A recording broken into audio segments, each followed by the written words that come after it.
Well, good evening, everyone, and welcome back to AJ 112 Introduction to Criminology. My name is Tony Farrar, and I am, of course, your instructor for this semester.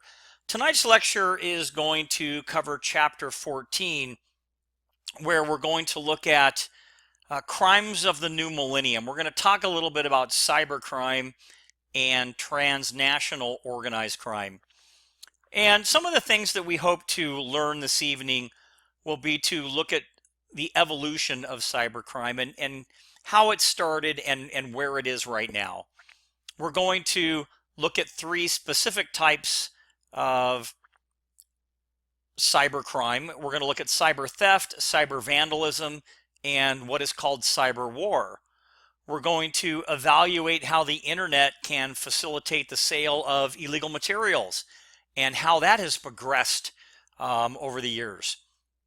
We'll talk about some efforts on controlling cybercrime. We'll look at a little bit of the evolution of organized crime and how that kind of fits into crimes of the new millennium. And then finally, we'll finish up with some of the activities of transnational organized crime. So that's going to be our lecture for this evening. So with that said, fact or fiction, which is what we're going to do. And remember, this is the part of the lecture where we kind of get our brains moving a little bit, get the blood flowing. We're going to ask a couple questions, and they're questions for you to consider. And as we go through the lecture, I will either touch on some of them, and sometimes I don't get around to it, but that's okay. It's going to get you thinking anyway. So with that being said, fact or fiction, the next war may be conducted in cyberspace. That's kind of an interesting fact or fiction. Next, fact or fiction, organized crime in the United States is still a local commodity controlled by 5 mafia families in New York City and a few other allied groups in Chicago, Los Angeles, and Miami. So is it still a closed circle, or is it a little bit more broad? Now, our case study, we're not going to have time to view it. This is also going to be posted at the beginning of the chapter in the introduction. And you probably have seen it, hopefully, before you got to this lecture. But if you haven't, I want you to go back and I want you to watch this case of who they call the Cannibal Cop. And it's a very interesting documentary that deals a lot with a plot to kill people and do all kinds of ugly things to people, but it's really just in the dark web. It's a very interesting case. Each one of these videos is probably about 10 minutes long, so it's not that long altogether, but I think you will find it extremely intriguing because I did, and I'm usually right? Okay, so let's go ahead and jump into our lecture. So the technology revolution, or the technological revolution, has provided us with new tools to misappropriate funds, damage property, sell illicit material, or even conduct warfare, espionage, or even some terrorist activities.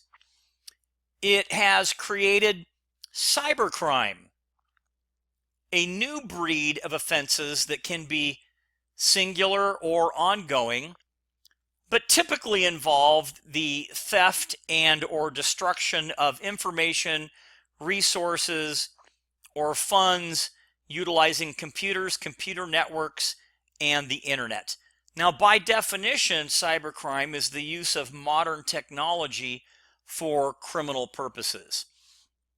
Now, in addition, the IT revolution has allowed criminal organizations that were originally local in scope and activity to expand their operations from coast to coast and even across international borders, hence the term transnational organized crime, and we'll hear more about that later. So integrating IT, or information technology, into their plans, they are able to carry out criminal schemes on a more global basis versus a more local basis. And this new array of crimes presents a compelling challenge because it's rapidly evolving with new schemes being created every day, and you get those phone calls with all those different kinds of fraudulent schemes and things like that. B, it is difficult to detect through traditional law enforcement channels. It's going to take some specialty. And C, its control demands that agents of the justice system develop new technical skills that match those of the suspects involved. So you have to learn new stuff, and that's not always easy.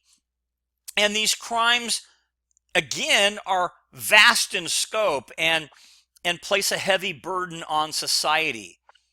So while there is no entirely accurate measure of cybercrime, there really is little doubt that the offenses number in the millions. So in this chapter, we're going to, again, look at some different types and trends in cybercrime. Then we'll look at the phrase transnational organized crime, and we'll see how the internet has influenced the global crime organizations. So cybercrime, by definition, again, is the theft and or destruction of information, resources, or funds via computers or computer networks or the internet. And there are generally three types of cybercrime. And these are cyber theft, cyber vandalism, and cyber war or cyber terrorism. So some criminals use modern technology to accumulate goods and services, and cyber theft schemes range from illegally copying material under copyright protection to using technology to commit traditional theft-based offenses such as larceny or fraud. And we're going to expand on these a little bit more. I'm just giving you a summary. And other cyber criminals are motivated less by profit and more by the urge to commit cyber vandalism, or what we might call technological destruction. They aim their malicious attacks at disrupting, defacing, or destroying online resources that they find not to their liking or offensive. And the third type is cyber war or cyber terrorism, which consists of acts aimed at undermining the social, economic, and political system of an enemy nation. And this can range from stealing secrets from foreign nations to destroying an enemy's web-based infrastructure.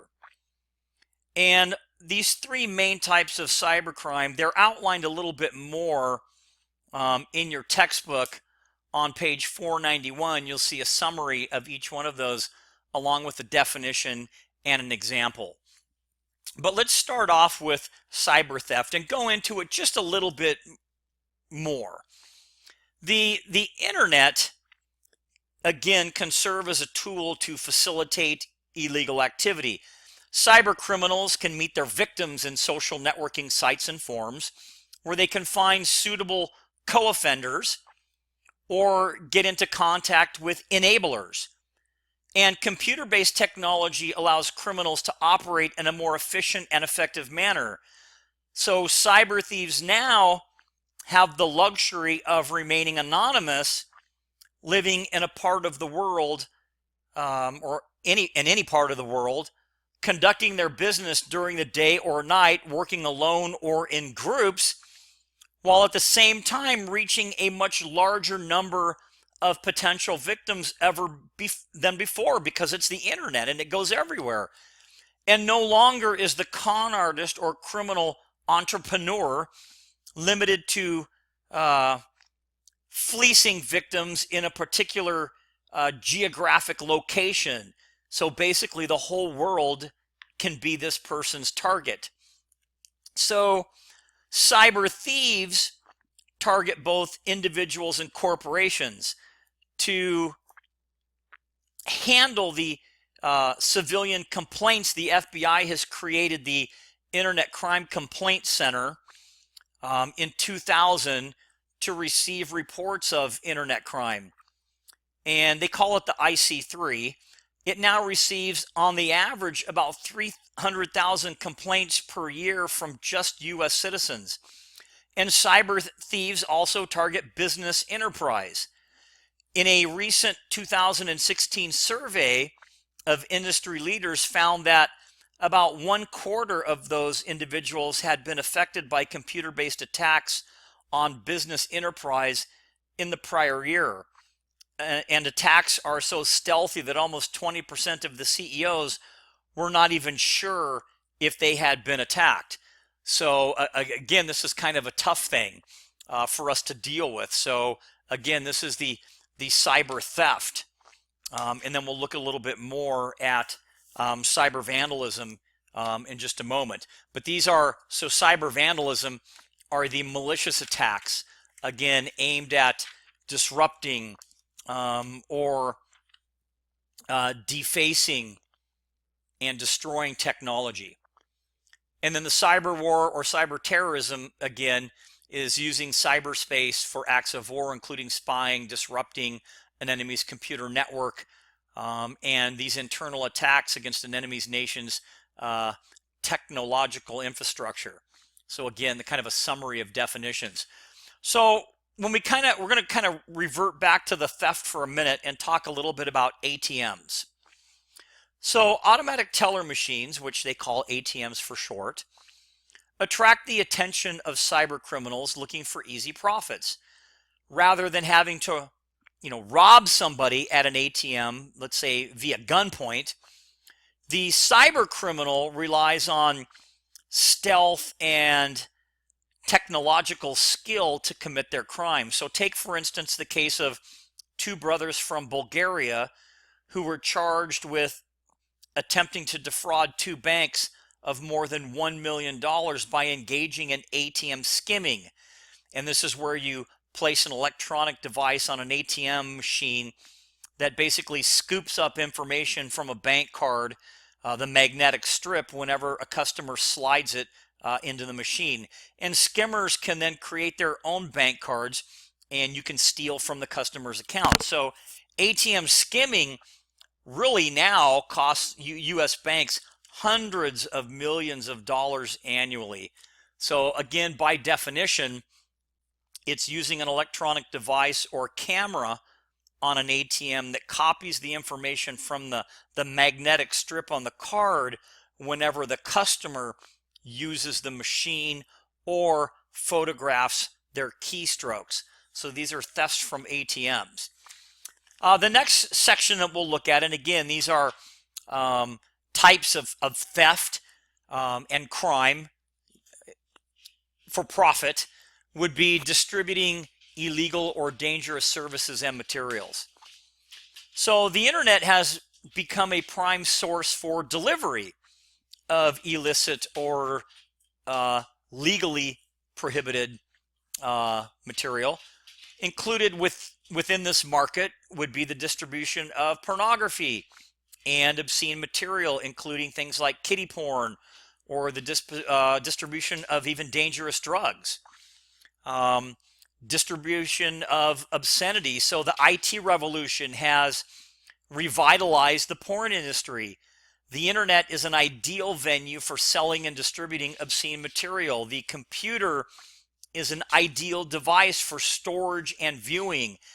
And it is difficult to estimate the vast number of websites featuring sexual content, including nude photos, videos, live sex acts, and webcam sessions, among other forms of adult entertainment.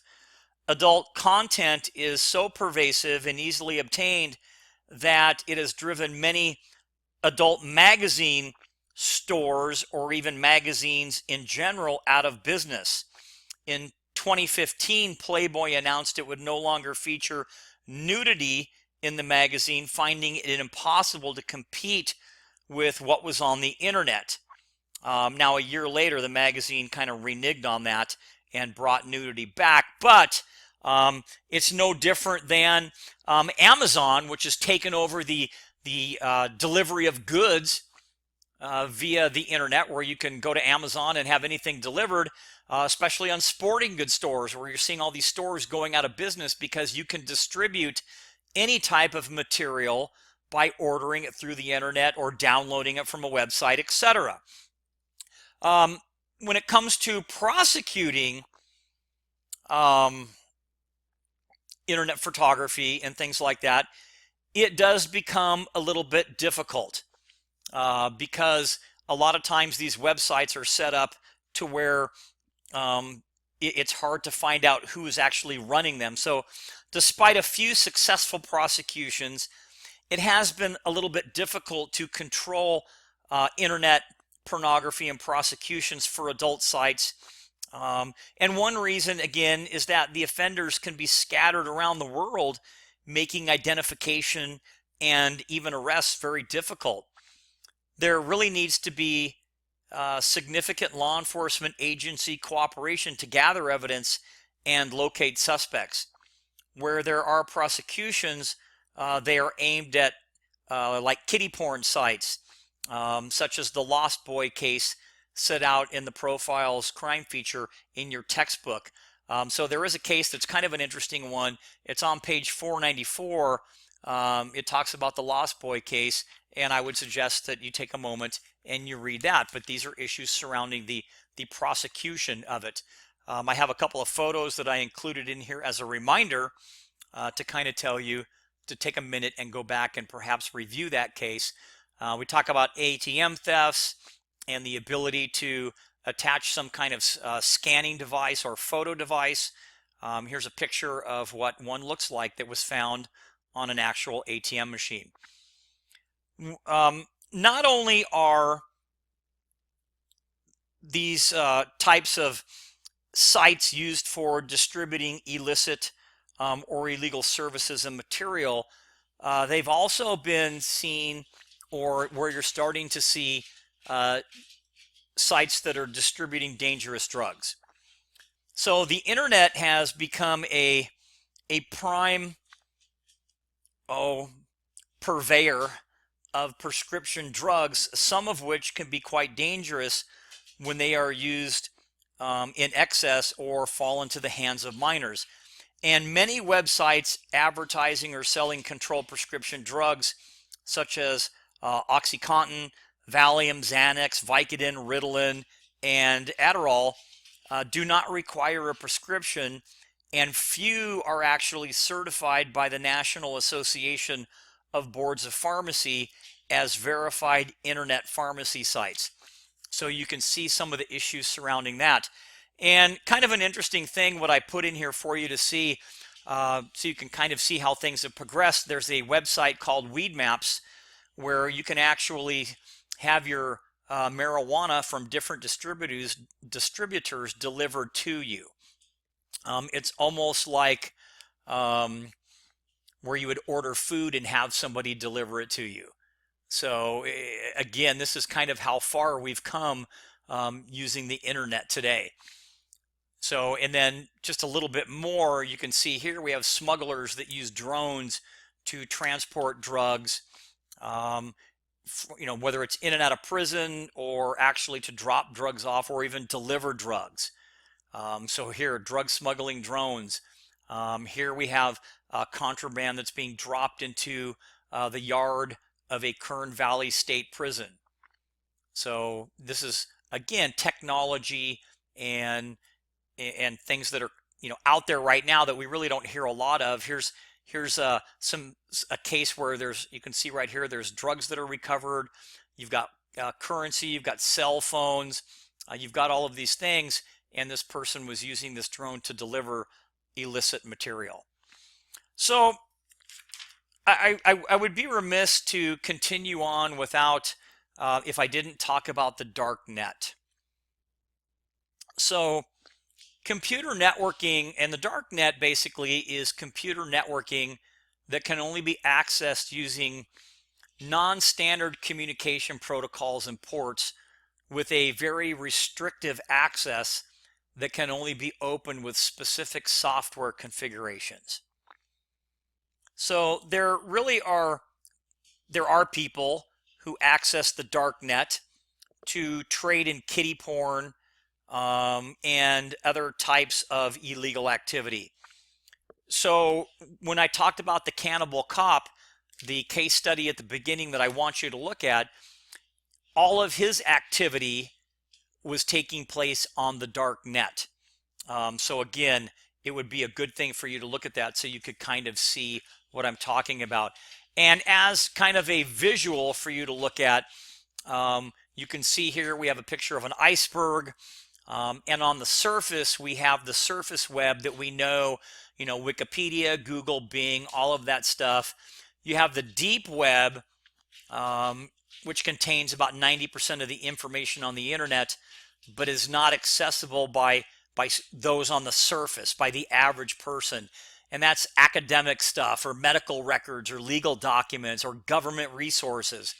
But then below that, you have the dark web, and this is the part of the deep web accessible only through, again, certain browsers, such as Tor, designed to ensure anonymity, meaning keeping yourself, nobody knows who you are.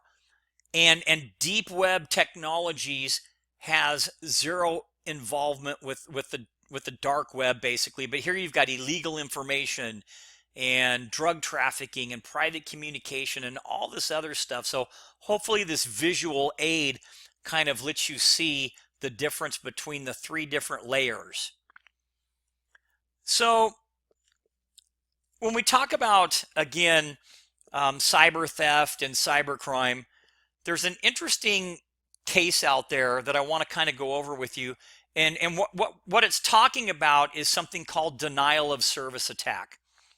So in 2013, David Resendez was sentenced to serve 18 months in federal prison for intentionally damaging a protected computer.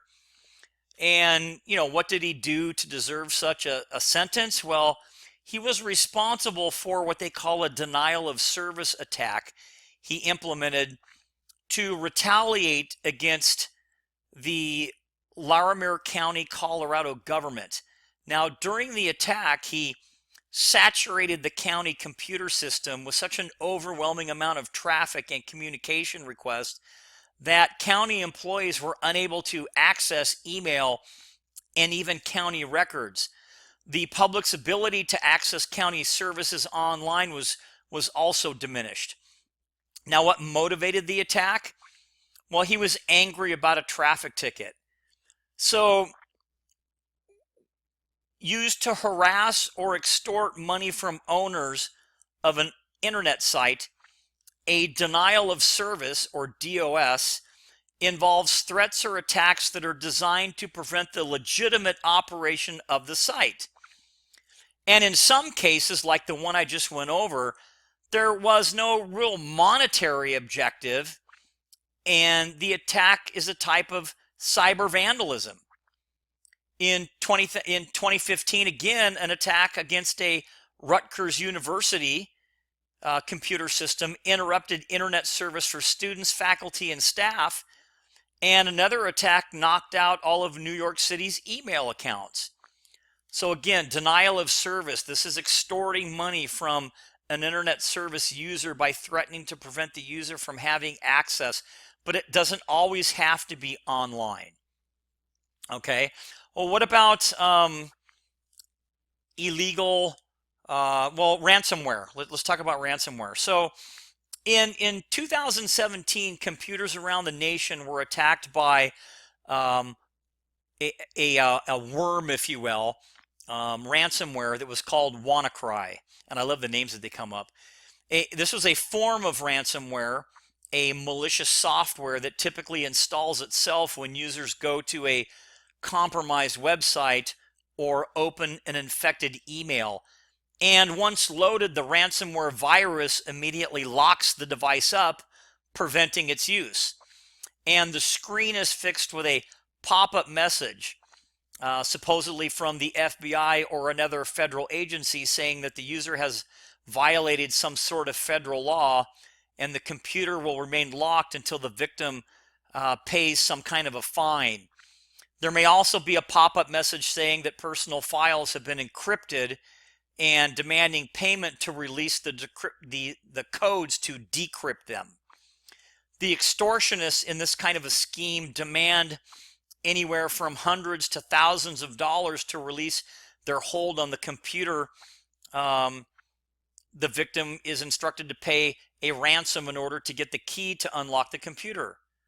So, I mean, these are, again, all types of different things that happen when you talk about cybercrime or cyber vandalism. And we're talking still on cyber theft. So now that we know what denial of service is and internet extortion, let's talk a little bit about copyright infringement. So groups of individuals have been working together to illegally obtain software and then crack or rip, is what it's called, its copyright protections before posting it on the internet for other members of the group to use. And the term for that is called Juarez. And frequently, these new pirated copies reach the internet days or weeks before the legitimate product is commercially available.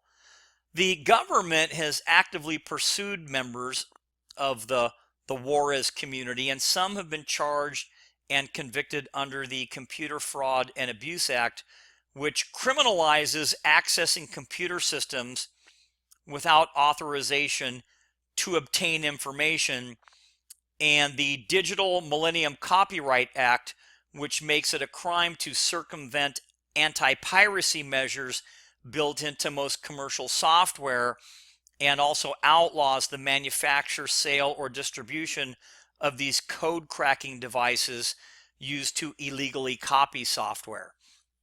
So, that along with something called file sharing, which is another form of illegal copyright infringement. This involves the file sharing programs that allow internet users to download music and other copyrighted material without paying the artists and the record producers for their royalties. And theft through illegal reproduction and distribution of movies, software, games, and music is estimated to cost U.S. industries more than $20 billion worldwide each year. So you can see that there's a lot more when it comes to cyber theft than you think. And I have a couple of charts in here that you can look at when you're talking about cyber theft, how this actually works. And you can see where you've got the victim host network and the attack traffic that goes out. You have the attacker, the handler, and stuff like that. But this is all good information for you to visually see how some of this stuff works. If you were interested in trying to know, what message might come up when you get some kind of, with that, remember the WannaCry that I talked about? This is what you would get. This would pop up on your computer if you opened a file or downloaded something or clicked on a button, and it would tell you that your stuff is encrypted, and in order to recover it, you would have to pay for it. And then you could see check payment, etc. So I mean, this is part of the scheme that's out there as it relates to like cyber theft. Here's another one that talks about this is CryptoLocker, where your personal files have been encrypted, and that you need to do this within 72 hours or they're going to destroy all of your files. So it is a form of kind of extorting money.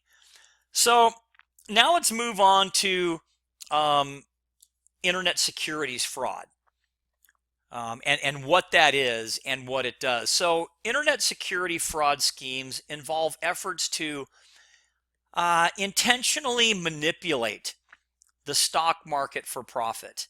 And there are three major types of security frauds today. The first one is market manipulation.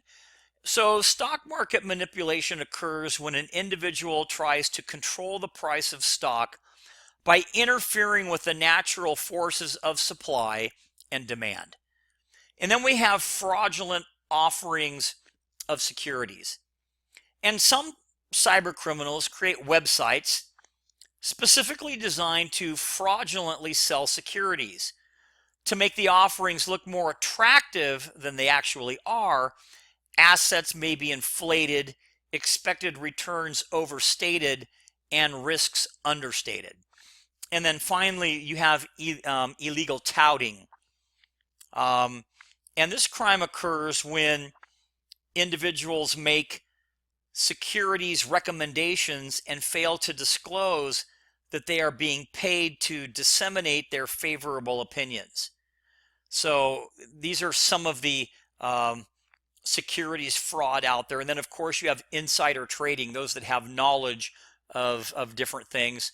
And that's something that the young lady in the picture there, Martha Stewart, went to jail for, was something called insider trading. So now we're going to look at something that you probably have more experience with. Yes, maybe you've accidentally downloaded a virus. There was a really interesting one going around at one time. It was the FedEx delivery thing. You get the email that your package, they were trying to deliver it, but if you want them to re-deliver it, click here.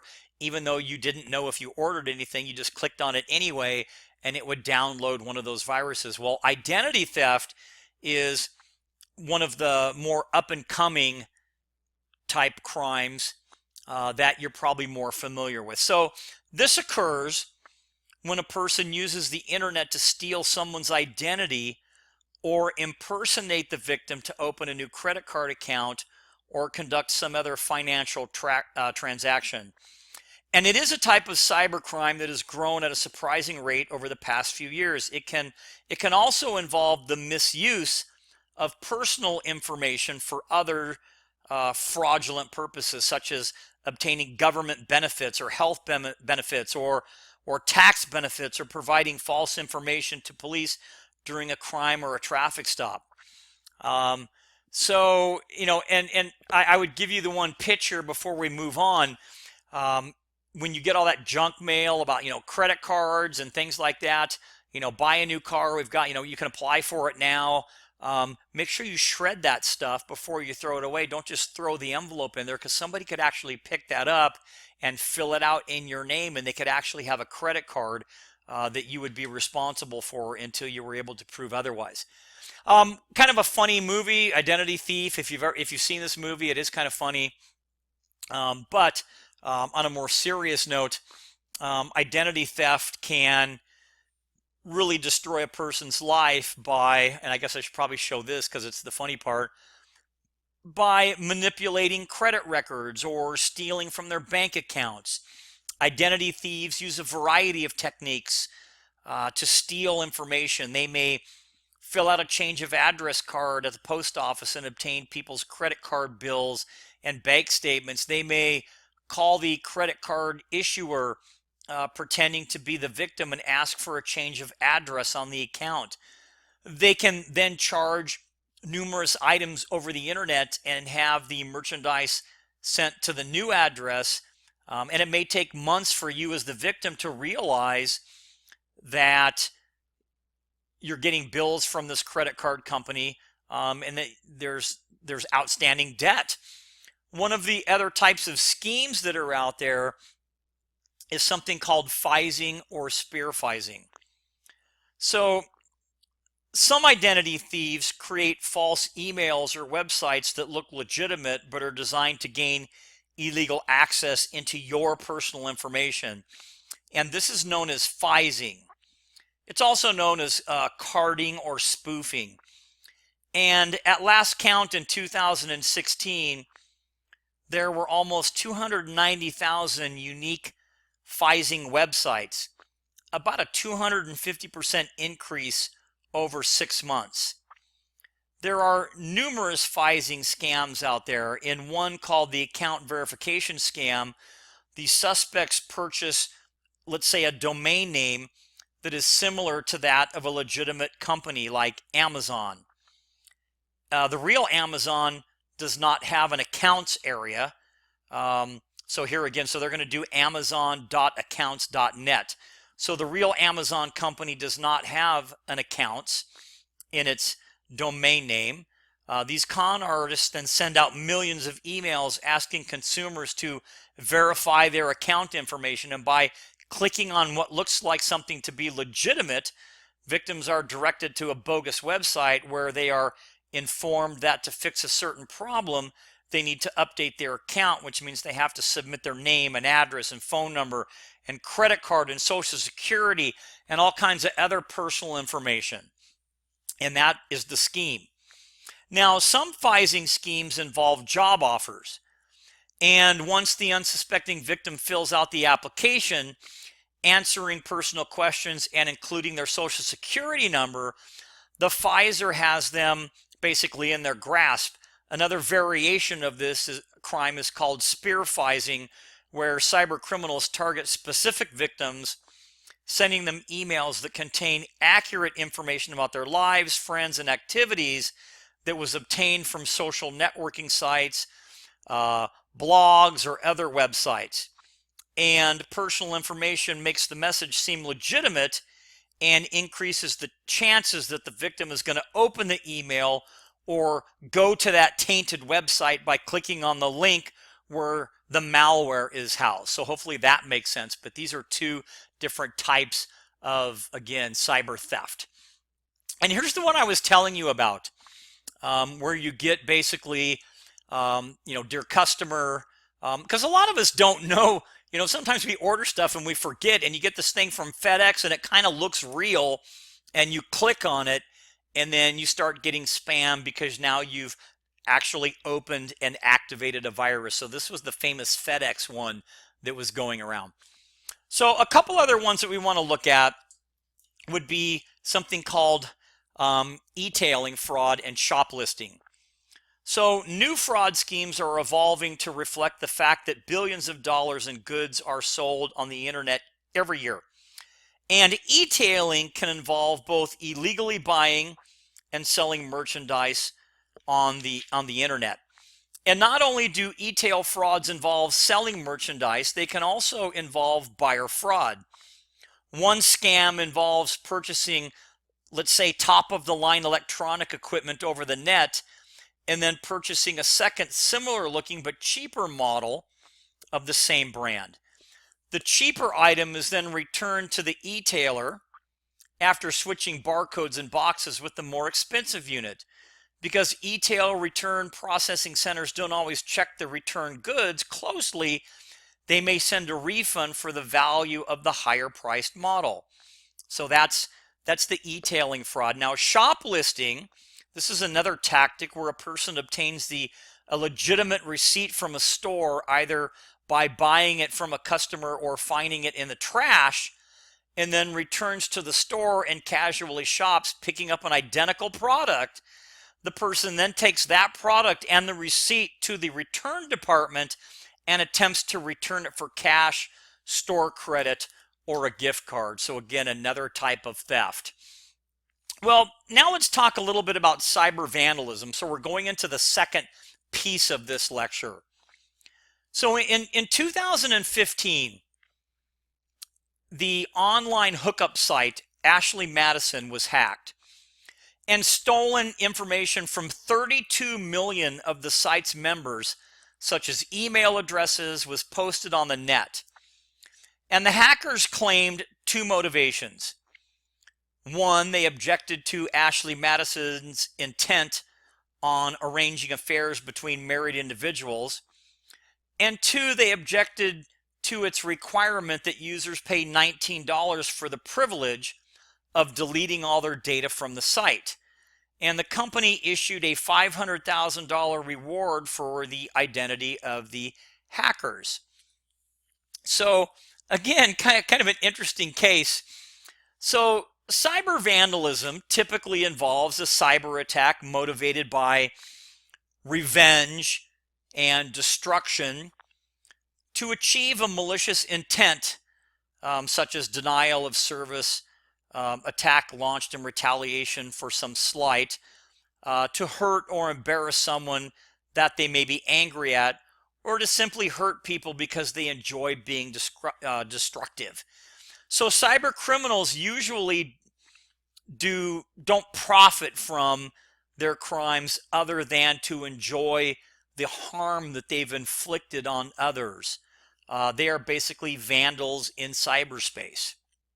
Now, Cyber vandalism ranges from, again, sending destructive viruses and worms to stalking or bullying people using cyberspace as the medium. And cyber vandals may want to damage or deface websites, or even, as one of the charts in your textbook shows, pull a virtual fire alarm. They are motivated more by malice than greed.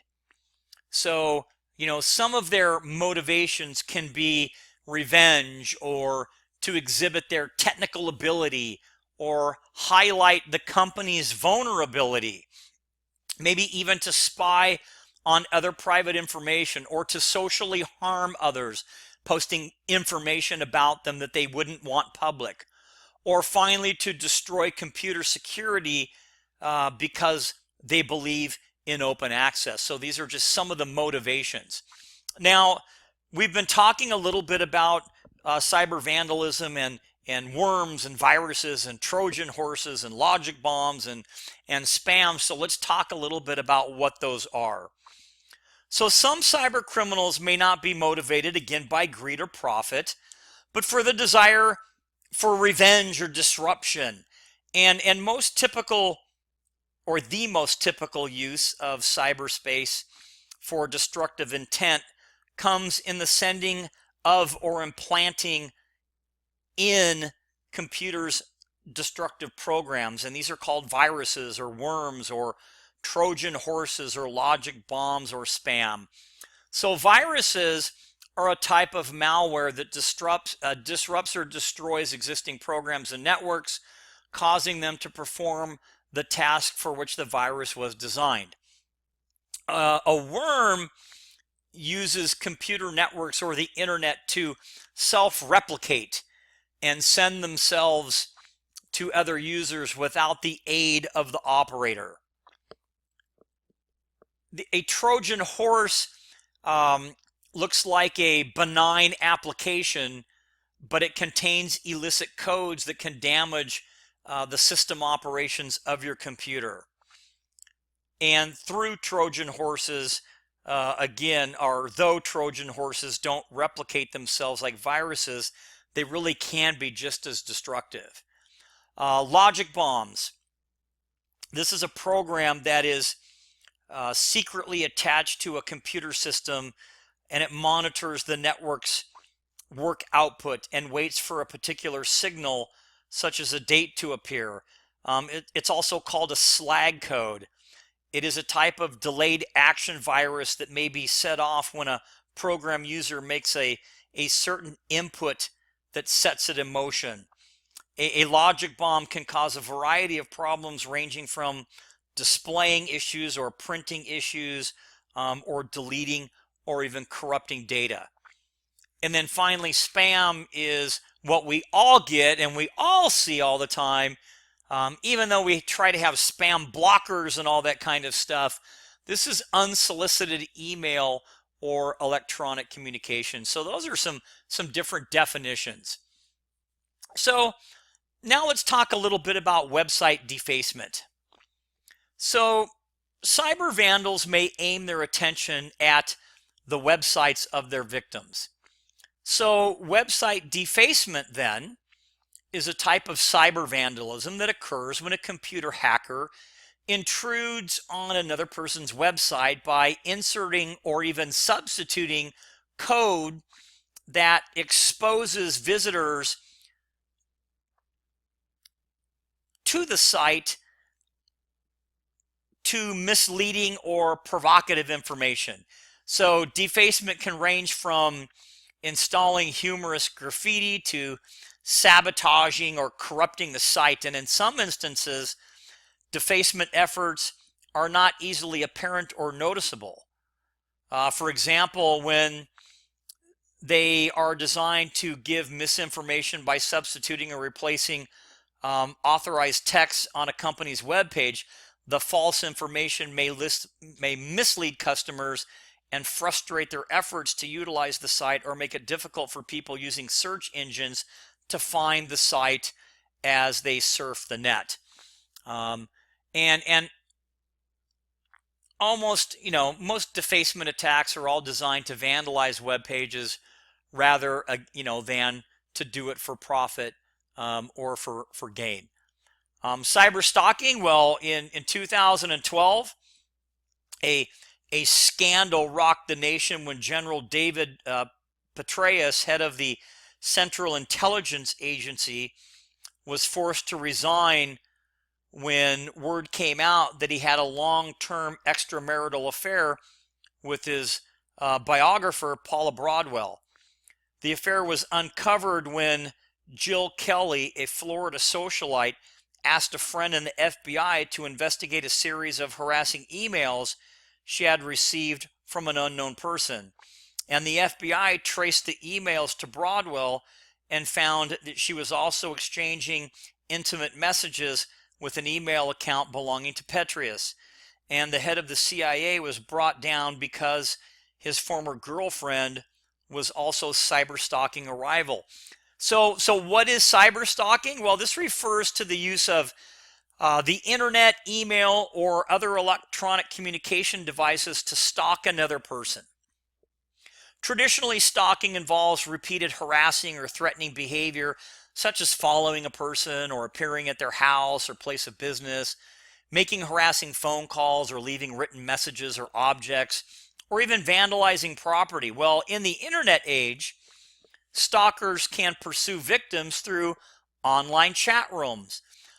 Just like pedophiles can use the internet to establish a relationship with a child and later make contact for the purpose of criminal sexual activities, internet predators are more likely to develop relationships with at-risk adolescents or underage teenagers rather than use coercion or violence. But cyber stalking, the use of the internet, email, or other electronic communication device to stalk another person.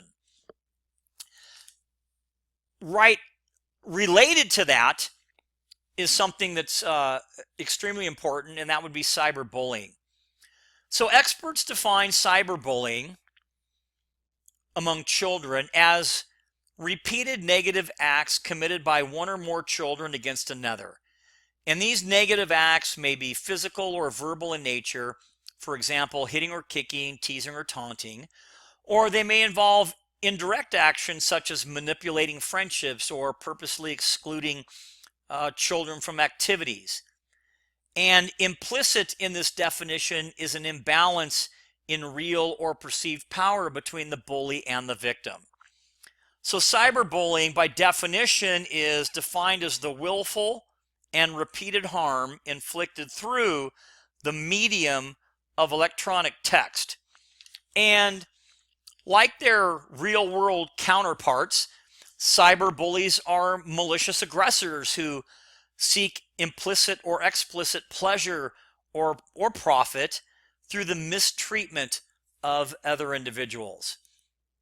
And part of this can include, non-consensual posting of photos or films or things like that. Another thing that comes into play with cyberbullies is something called catfishing. So some cyberbullies want to stalk victims, and some stalkers want to bully their targets.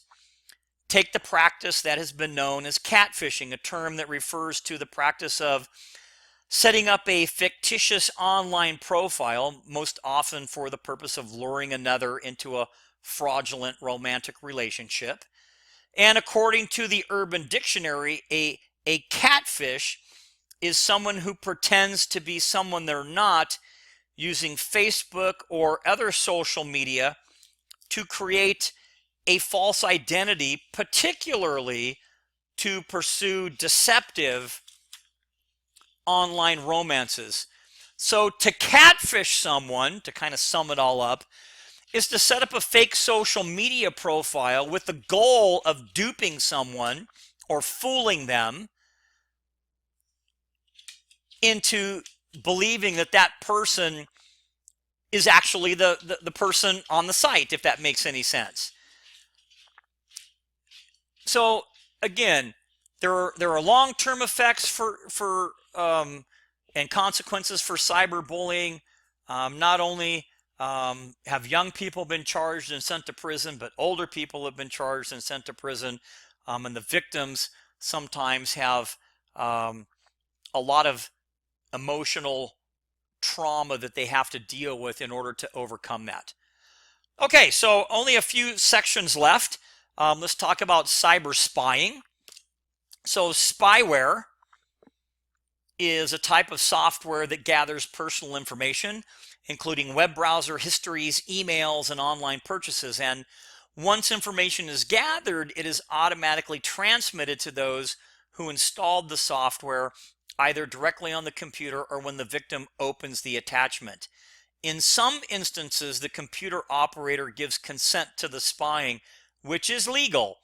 For example, an employee agrees to have their computer monitored by their employer to make sure that they are not web surfing during business hours. So there are some legitimate things that do that. Now, there are a lot of motives for cyber spying. One could be spouses, both past and present, meaning that you want to spy on your spouse or something like that. Another could be checking up on those people or spying on those in relationships. That could be another motivation. Business rivals might hire disgruntled former employees or something like that. And so you might have commercial cyber spies that target customer lists or product design or software source codes, or the list kind of goes on and on. So what about cyber spying by the government? So while spyware to monitor internet messages and traffic by spouses, children, employees, and so on has become common, government agencies spying on citizens remains a little bit controversial. So if you recall in Chapter 11, Edward Snowden's efforts to warn the public about the National Security Agency's domestic spying program was discussed within the context of political crime.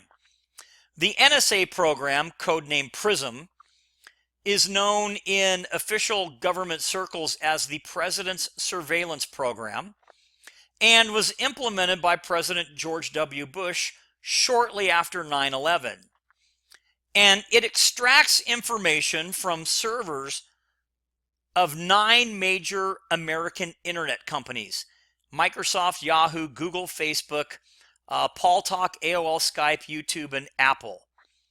And PRISM gives the NSA access to audio, video, photographs, emails, documents, and connection logs for each of these systems.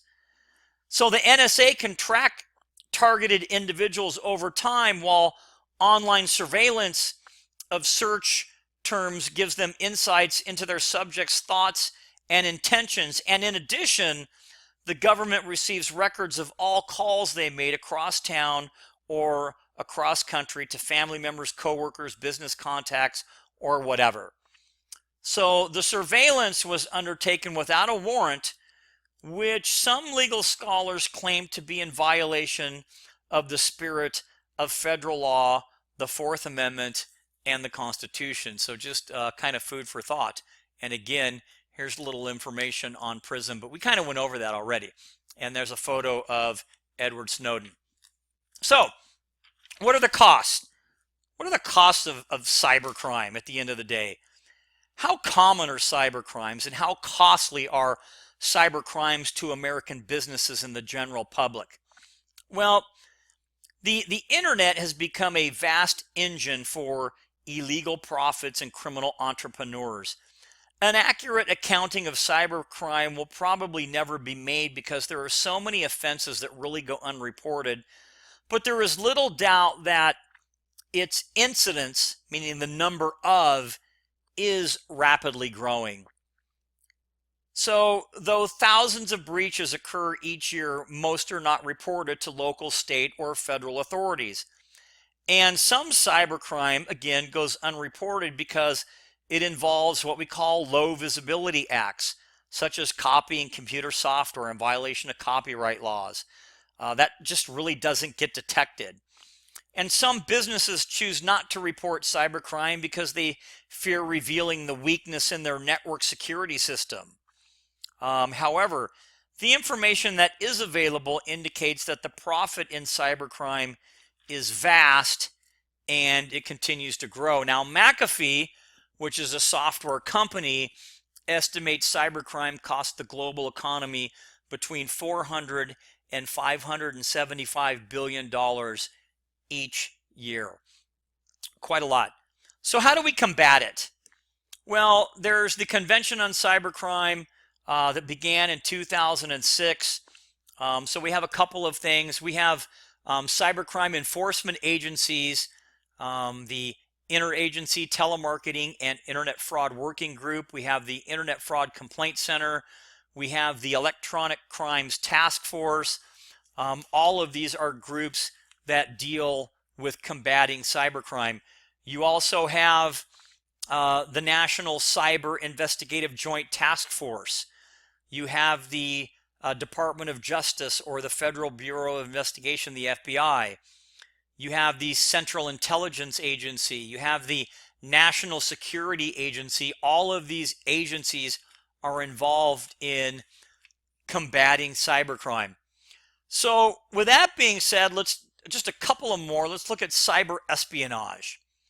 So in 2016, the 2016 presidential election was tainted by accounts of computer hacking by the Russian government, who appeared intent on shifting and shaping the outcome.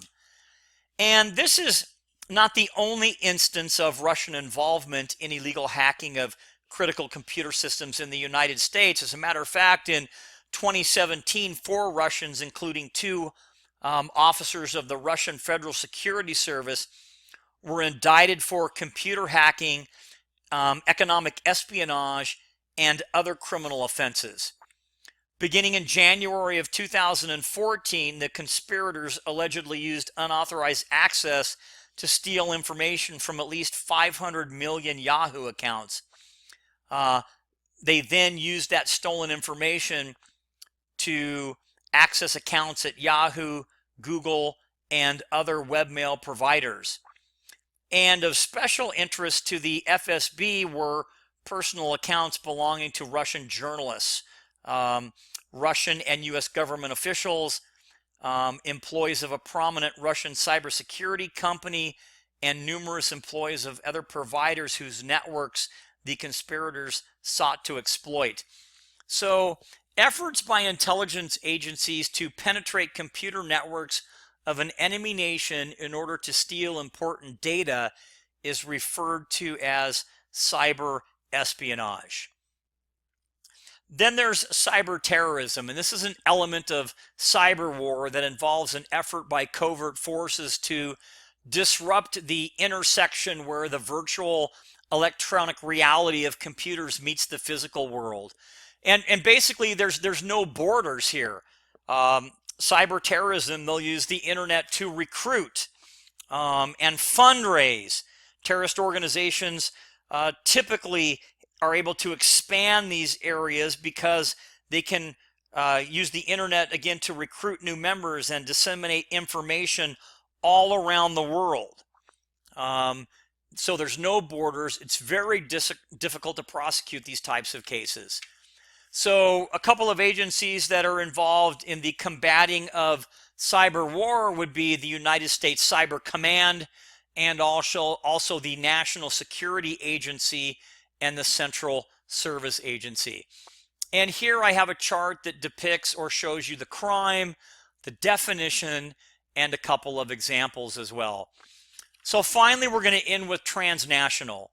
So the growth of the internet has not only spurred the development of cybercrime, but it has also enabled and encouraged criminal syndicates that operate on a global scale, working in one or more countries to execute illegal business ventures. So transnational organized crime involves groups or networks of individuals working in more than one state or even across cultures and nations to plan and execute these illegal business ventures. And cross-national gangs are often large criminal organizations, some with more than, let's say, 20,000 members. So when you look at an organization like the Mexican Mafia, for instance, and you can see just the California portion of the Mexican Mafia and the structure, you can truly see that these are large groups. You know, we talk about Crips and Bloods and MS-13, Mexican Mafia, etc.